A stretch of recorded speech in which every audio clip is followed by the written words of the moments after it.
Good morning YouTube, Old Tech Fan here, and I'm very excited about this project that we have here on the bench. This is an original McIntosh C22 Preamp. This one dates back to approximately 1962-63. The only thing I've been able to verify 100% that it is pre-1965 based on some of the component brands inside, which I've found searching through the service literature. So this unit belongs to my father. He sent this to me along with an MC225 amplifier that were mated as a pair, and I believe he got them from the original owner, and he sent them to me to completely refurbish them and get them back up to spec. And these both of them are in the best shape I've ever seen a McIntosh piece of this age. I mean, this is just gorgeous. It is almost in mint condition. It literally looks like it came right out of the box, with the exception of some dust here and there. So what we're going to be doing to this, we're going to start out by doing the power supply, completely recapping the power supply, as well as getting rid of the selenium rectifiers inside and replacing them with silicon diodes.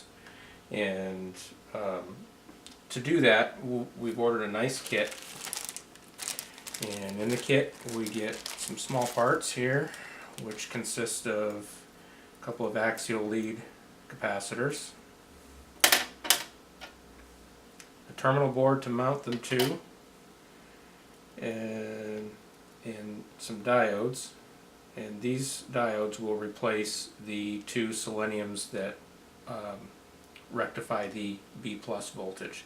So we have two diodes, one for each selenium device, and then two Zehners if we need to use them for further voltage drop, because their selenium diode or selenium rectifier has more voltage drop across it than does a silicon counterpart.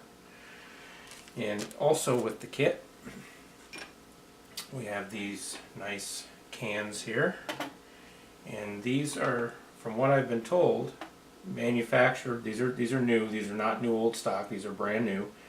And from what I'm told, they're manufactured on the old Mallory tooling that made the Mallory cans back in the day. And I purchased this all as a kit from a well-known eBay seller.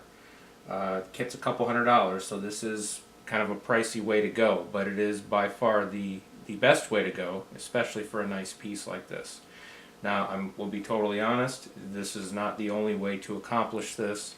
You can either restuff the capacitors that are already in there by cutting them open, getting all the electrolyte and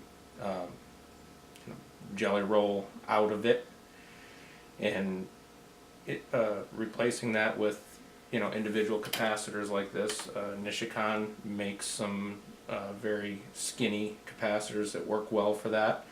That's an option. That's a time-consuming option, but nonetheless an option. It's definitely less expensive, and you still retain some of the original look by having the cans in there.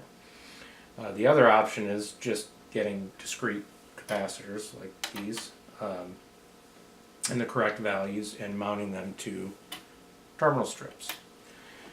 They're all three options will net you the same result as long as you use quality parts. It's all going to sound the same. It's all going to perform the same. So I'll just leave it at that. But for this one, this is the way we're going. So I'm going to give you a look at the underside here in just a second. So this will be a multi-part video. We're going to go through the steps to doing the power supply, and then possibly doing some upgrades in the signal path. The owner of this has not decided what they want to do with that yet. My recommendation to him is to change out at least some of the signal path capacitors with some newer ones, same values. We're not talking about altering the circuit. We're just talking about, the fact that some of the capacitors today are much better quality than what they had back in the 1960s. I mean, this was top notch back then. But, technology has come a long way in terms of discrete components. And I believe, there are some definite gains that can be had there, both in reliability as well as sound quality. Again, I will leave it right at that, because that is subject of much heated debate in the audio community. So that is just my opinion and my recommendation, and we'll see what the owner wants to do, and that's what we're going to do. So let's go ahead and get a shot of the underside here. Okay, so looking at the underside here, here's our selenium devices. These two are for the B+, and this big green one here, this is for the filament supply. So included in the kit are the diodes for these two guys right here, along with the couple of Zehners to drop the voltage if need be. This is a full bridge rectifier here, and this is for the filament supply. And there's two ways I can go about taking care of that. I can either use a full bridge rectifier, 3 or 4 amp would do the job, or I can use 4 discrete diodes and make my own bridge. Not sure which way I'm going to go with that yet, but either way will work just fine. So we're going to do that. We're going to do the cans, and we'll have to drill these rivets out and use some mounting hardware to mount the new cans in there, which is no big deal.